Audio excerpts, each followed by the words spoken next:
ಬಡಗಿಂದ ಒಂದು ಶ್ರೀವೇಷ ಮಾತ್ರ. ಆಮೇಲೆ ನಮ್ಮ ರಾಘವೇಂದ್ರ ಹೆಗಡೆ ಕಡೆಗೆ ಗುಂಡಣ್ಣ ಅಂತ ಅವ್ರು ಚಂಡೆ, ನಮ್ಮ ಭಾಗವತರು ಮೈಯರು.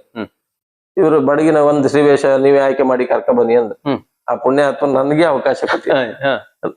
ಅಲ್ಲ ನನಗೆ ಯೋಗ ಅದು ಯೋಗ. ಈ ತಿಂಟಿ ಮಾಡದಲ್ಲಿ ಮಗನು ಹಂಗೆ ದೇವ್ರು ಕೊಟ್ಟ ಭಾಗ್ಯ. ಭಾಗ್ಯ. ಅವನಿಗೇನು ಯಕ್ಷಗಾನ ಆಸಕ್ತಿ ಇತ್ತ? ತುಂಬಾ ವರ್ಷ ಮಾಡಿದವ ಅವ. ನಮ್ಮ ಮೇಳದಲ್ಲಿ ಬಂದಲ್ಲಿ ಹಿಂಗೆ ಗೆಜ್ಜಿ ಕಟ್ಟಿ ಅಲ್ಲ ಆಚೆ ಬದಿಗೆ ಅಲ್ಲೊಂದು ವೇಷ ಮಾಡ್ಕೊಂಡು ಹೋಗ್ತಾ ಇರ್ತ. ಈಗ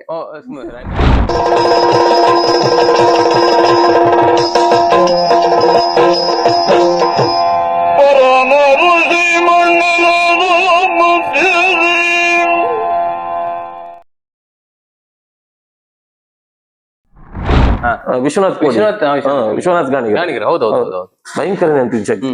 ಎಲ್ಲ ಹೇಳಿಕೊಟ್ಟು ಒಂದಿನ ಆಯ್ತು. ಧರ್ಮ ಸಂಕ್ರಾಂತಿ ಒಂದಿನ ವ್ಯವಸ್ಥೆ ಆಯ್ತಾ. ಮಾರನೇ ದಿನ ಧರ್ಮ ಸಂಕ್ರಾಂತಿ ಬರ್ತಕೊಂಡ್ರು ರಂಗನಾಯಕಿ ಮತ್ತೊಂದು ಹೊಸ ಪ್ರಸಂಗ. ನನ್ಗೆ ಹೊಸ ಪ್ಲೇಸ್. ಗಾಡಿಗೆ ಇದು ನಿಲ್ಲುದೆಲ್ಲ ಕುಟ್ಟು ಓಡುದೇ ಆಗ್ತಿದ್ ಆಯ್ತಾ. ಧರ್ಮ ಸಂಕ್ರಾಂತಿ ರಂಗನಾಯಕಿ ಎಲ್ಲ ಅಂತೂರು ಎಲ್ಲ ಕೇಳ್ಕೊಂಡು ಆ ದಿನ ಪಾಸ್ ಆಯ್ತು. ಮಾರನೇ ದಿನ ಕಾಂತ ಅದು ರಂಗನಾಯಕಿ ಇಲ್ಲ, ಧರ್ಮ ಸಂಕ್ರಾಂತಿ ಇಲ್ಲ, ಇದು ಮೇಘಮಯೂರಿ ಮತ್ತೊಂದು ಅಭ್ಯಾಸ ಇತ್ತು ಬಿಡಿ. ಅದು ಕಂಡು ಅಭ್ಯಾಸ ಇತ್ತು. ಈ ಸಂಭಾಷಣೆ ಮಾಡಿ ಅಭ್ಯಾಸ ಇಲ್ಲಲ್ಲ. ಅಪ್ಪ ಮಾಡೋದ್ ಪಾತ್ರ ಹಾಳು ಮಾಡೋಕಾಗ ಅಮ್ಮನ್ ಸಗು ಇತ್ತು. ಯಾರಿಗೆ ಆಯ್ತು ಅದು ಅದನ್ನು ಪಾಸ್ ಮಾಡಿದೆ. ಅಲ್ಲಿಂದ ಕಂಟಿನ್ಯೂ 10 ವರ್ಷ ಮೇಲೆ ಆಯ್ತು. ಈಗ ನಿರಂತರ ಮೈಯರು ಕೋಡಿಯರೊಟ್ಟಿಗೆ ಇದ್ದೆ. ಕ್ರಿಕೆಟ್ ಇತ್ತು ಮಳೆಗಾಲ.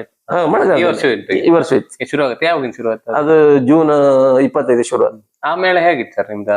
ಅದು ಮೈಯರ್ ಮೇಳ ಒಳ್ಳೆ ಮೇಳ. ಮಳೆಗಾಲದಲ್ಲಿ ಆರಾಮ್ ಮೇಳ. ಸುಮಾರು ಒಂದು 40-50 ಆಟ ಆ ಕಡೆ. ಈಗ ಸ್ವಲ್ಪ ಕಡಿಮೆ ಆಯ್ತು. ನಾನ್ ಸ್ಟಾರ್ಟಿಂಗ್ ಇದ್ದಲ್ಲೂ 60 ದಿನ 2 ತಿಂಗಳೆಲ್ಲ ಇದ್ದಿತ್ತು.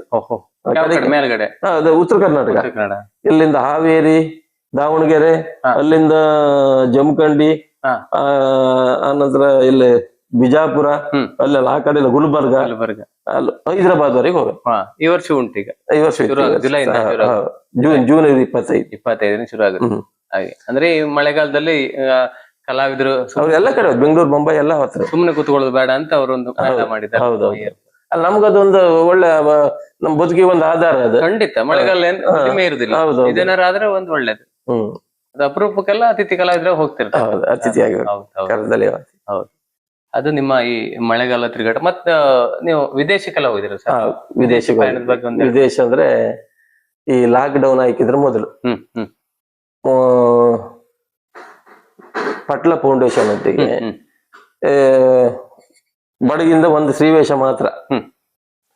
ಆಮೇಲೆ ನಮ್ಮ ರಾಘವೇಂದ್ರ ಹೆಗಡೆ ಕಡೆಗೆ ಗುಂಡಣ್ಣ ಅಂತ ಅವ್ರು ಚಂಡೆ, ನಮ್ಮ ಭಾಗವತರು ಮೈಯರು.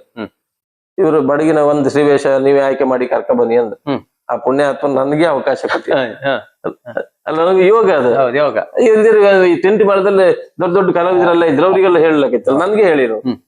ಹಾಗೆ ನನ್ನನ್ನ ಬೇಕಂದ್ರೆ ಒಂದು ಪಟ್ಲ ಫೌಂಡೇಶನ್ ಒಟ್ಟಿಗೆ ಒಂದು ಓಮನ್ ಒಂದು ಒಳ್ಳೆ ತಿರುಗಾಟ ಮಾಡಿ. ಎಷ್ಟು ಆಟ ಇತ್ತು ಸರ್ ಅಲ್ಲಿ? ಅಲ್ಲಿ ಒಂದು ನಾಟ್ಯ ವೈಭವ. ಬಡಗಿಂದ ನಾನು ಒಬ್ಬನೇ. ಸಾಯಂಕಾಲ ತುಂಬಾ 3-4 ಜನ ಇದ್ರು. ಕಡೆಗೆ ಒಂದು ಆಟ ಶಿವಕುಮಾರ ಚರಿತ್ರೆ, ನಾ ರಂಬೆ ಮಾಡಿದ್ದೆ ಅಲ್ಲಿ. ಅಕ್ಷಯ್ ಇದ್ದ, ಅಕ್ಷಯ್ ಮಾರ್ನಾಡಿದ್ದ. ಆ ಒಂದು ತೈಲೋಕ ಸುಂದರಿ, ನಾನು ರಂಬೆ ಮಾಡಿದ್ದೆ. ಅಲ್ಲಿ ಒಳ್ಳೆ ಪ್ರದರ್ಶನ ಆಯ್ತು. ಒಳ್ಳೆ ಆಯ್ತು. ಅಲ್ಲ ಈಗ ಅಷ್ಟು ಜನರು ನಾವು ಅಲ್ಲಿ ಕಾಣಿಸ್ಕೊಳಕಲ್ಲ. ಹೌದೌದು. ನಾವ್ ಒಂದ್ 3/4 ಗಂಟೆವರೆಗೂ ಕುಣಿಕಲ್ಲ ಒಂದ್ ಬಂದಿಗೆ. ಹೌದೌದು. ಯಾರು ಭಾಗವತ ಮೈಯರು? ಹಾಗೆ ಅದೊಂದು ನಾನ್ ಪೈಪೋಟಿ ಕೊಡುದಿಲ್ಲ. ಹೀಗೆಲ್ಲ ಒಂಚೂರು ಪೈಪೋಟಿ ಇದ್ರೆ ಒಂಚೂರು ಸ್ಪಂದಿಸ್ತೆ. ಕುಣಿತ ಹಾಗೆ ಜೋಡಾಟ ಈಗ ಆತಿತ್ತಲ್ಲ, ನಾನಿದ್ರೆ ಒಂಚೂರು ಆಲೋಚನೆ ಮಾಡ್ತದೆ. ಈಗ ಸ್ವಲ್ಪ ವರ್ಷ ಆಯ್ತಾ ನಿಮ್ಗೆ ದೊಡ್ಡ ತುಂಬಾ ಪ್ರಾಯ ಆಯ್ತಾ ಅಲ್ವಾ? 45 ಸಣ್ಣ ಪ್ರಾಯ ಅಲ್ಲ. ಹಾಗೆ ಅಂದ್ರೆ ವಿದೇಶ ಪ್ರಯಾಣ ಮಾಡಿ ಮತ್ತೆ ಇನ್ನು ಬೇರೆ ರಾಜ್ಯಗಳಿಗೆ ಹೋಗ್ತೀರಾ? ಬೇರೆ ರಾಜ್ಯಗಳಿಗೆ? ಬೇರೆ ಚೆನ್ನೈ, ಹೈದರಾಬಾದ್, ಮುಂಬೈ, ಮಧ್ಯಪ್ರದೇಶ, ಕಡೆಗೆ ಇಲ್ಲಿ ವಸತಿ ವಿಮಾನಲ್ಲಿ ಹೋದದ್ದು. ಇವರು ನೆನಪಾಗ್ತಾ ಇಲ್ಲ. ಜೈಪುರ ಬರುದದ್ದು ಎಲ್ಲಿ? ಅದು ರಾಜಸ್ಥಾನ ಎಲ್ಲ ಕಡೆ ಇವ್ರು ನೀಲ್ಕೊಂಡರೊಟ್ಟಿಗೆ ಹೋದ್ವಿ. ಅಲ್ಲ ಅವ್ರ ಟೀಮ್ ಐತಾ? ಅವ್ರದ್ದೊಂದು ಟೀಮಿಗೆ ಅವರೊಟ್ಟಿಗೆ. ಅಂದ್ರೆ ಅದೇ ಮಳೆಗಾಲ. ಮಳೆಗಾಲ ಮತ್ತೆ ಈ ಬೇರೆ ಟೈಮ್ ಅಲ್ಲಿ ಮೇಳದಿಂದ ಇರುವಾಗ ಮೇಳಕ್ಕೆ ಹೋದ್ರಿ. ಹೌದು ಮೇಳಕ್ಕೆ. ಹೌದು. ಅದೇ ರೀತಿ ಸರ್ ತಮ್ದು ಅಂದ್ರೆ ಈ ಸಾಂಸಾರಿಕ ಜೀವನ ಯಕ್ಷಗಾನ ಕಲಾವಿದರಿಗೆ ಮುಖ್ಯವಾಗಿ ಸಾಂಸಾರಿಕ ಜೀವನ ಸರಿ ಇರ್ಬೇಕಂದ್ರೆ ಈಗ ನೀವು ಹೋಗಿ ಬರುವ ರಾತ್ರಿ ಯಾವ್ದಾದ್ರು ಟೈಮಿಗೆ ಬರ್ತೀರಿ, ಮನೆ ಜವಾಬ್ದಾರಿ ನೋಡ್ಲಿಕ್ಕೆ ಸರಿಯಾದ ಒಂದು ಗೃಹಿಣಿ ಮಡದಿ ಬೇಕು. ಅವರ ಬಗ್ಗೆ ಮತ್ತೆ ನಿಮ್ಮ ಮಗನ ಬಗ್ಗೆ ಒಂದೆರಡು ಮಾತು ಸರ್. ಅವ್ರ ಎಲ್ಲಿನವರು, ಯಾವಾಗ ಮದುವೆ ಆಯ್ತು, ಅದ್ರ ಬಗ್ಗೆ ತಿಳಿಸಿ. ನನ್ನ ಹೆಂಡತಿ ಅಂದ್ರೆ ಶಬರಿ, ಅವಳು ನನ್ನ ಸೋದರ ಮಾವನ ಮಗಳು. ಓಹೋ, ದೂರ ಅಲ್ಲ, ಅಮ್ಮನ ಕಾಸ ತಮ್ಮ ಅವ್ರ ನಮ್ಮ ಮಾವ ಅವ್ರ ಮಗಳು. ಸಣ್ಣಿಂದ ನಾನು ಅವಳು ನೋಡ್ತಾನೆ ಇದ್ದೆ. ಆಮೇಲೆ ಮದುವೆಯಾಗಿ 15 ವರ್ಷ ಆಯ್ತು. 15 ಇವತ್ತಿಗೆ 15 ವರ್ಷ ಆಯ್ತು. ಒಬ್ಬ ಮಗ ಸತ್ಪುತ್ರ, ಅವನ ಹೆಸರು ಅಶ್ವಿನ್ ಅಂತ. ಅವನಿಗೆ 8ನೇ ಕ್ಲಾಸ್. 8ನೇ ಕ್ಲಾಸ್ ಇಲ್ಲಿ ಶಾಲೆ. ಹೌದೌದು. ಸಾಂಸಾರಿಕವಾಗಿ ನಾನು ಆಟದಿಂದ 1 ಬರ್ಲಿ 2 ಬರ್ಲಿ 10 ಗಂಟೆ ಬರ್ಲಿ ರಾತ್ರಿ ಏನು ತೊಂದ್ರೆ ಇಲ್ಲ. ಏನ್ ತೊಂದ್ರೆ? ಕಷ್ಟಪಟ್ಟ ಅನುಭವ ಇತ್ತು ಅವಳಿಗೆ.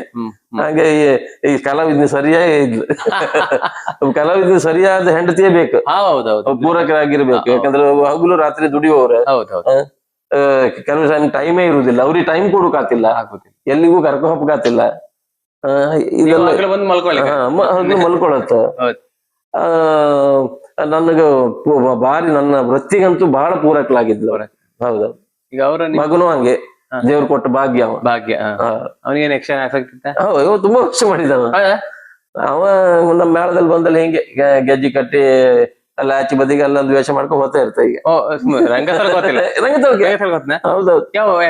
ಅವನ ಸಣ್ಣ ಪುಟ್ಟ ವೇಷ ಕಡೆಗೆ ಶಾಲೆಯಲ್ಲ ಅಲ್ಲಿ ಇಲ್ಲೆಲ್ಲ ವೇಷ ಮಾಡಿ ಇದೆಲ್ಲ ಪ್ರಶಸ್ತಿ ಎಲ್ಲ ಪಡೆದಿದ್ದ. ಹೌದಾ?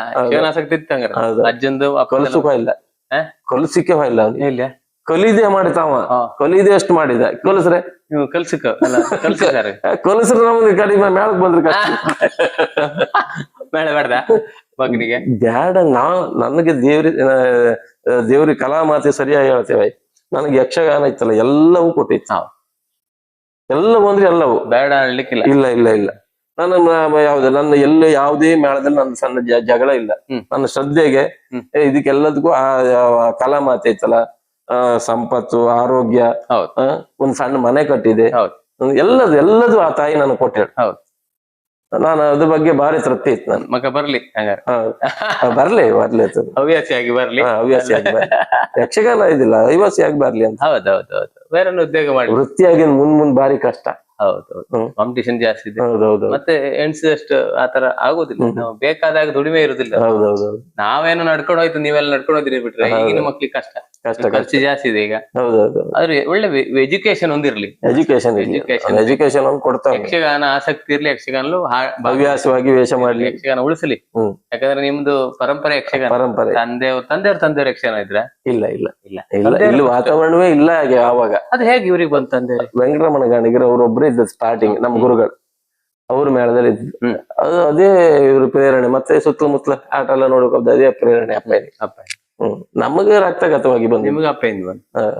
ಈ ನಾನು ಮಾತ್ರ ಅಲ್ಲ, ನಮ್ಮ ಮನೆ ಅಣ್ಣನ ಮಕ್ಕಳು ಅವರು ಎಲ್ಲರೂ ಇತ್ತಲ್ಲ, ಎಲ್ಲ ಇದು ಬೇರೆ ಯಾವ್ದು ಕಾಣ್ತಿಲ್ಲ. ಅವ್ರು ನೋಡುದು ಯಕ್ಷಗಾನವೇ ಕೊಡುದು. ಟೋಟಲಿ ಯಕ್ಷಗಾನದೇ ಮನೆ. ಯಕ್ಷಗಾನದೇ ಮನೆ.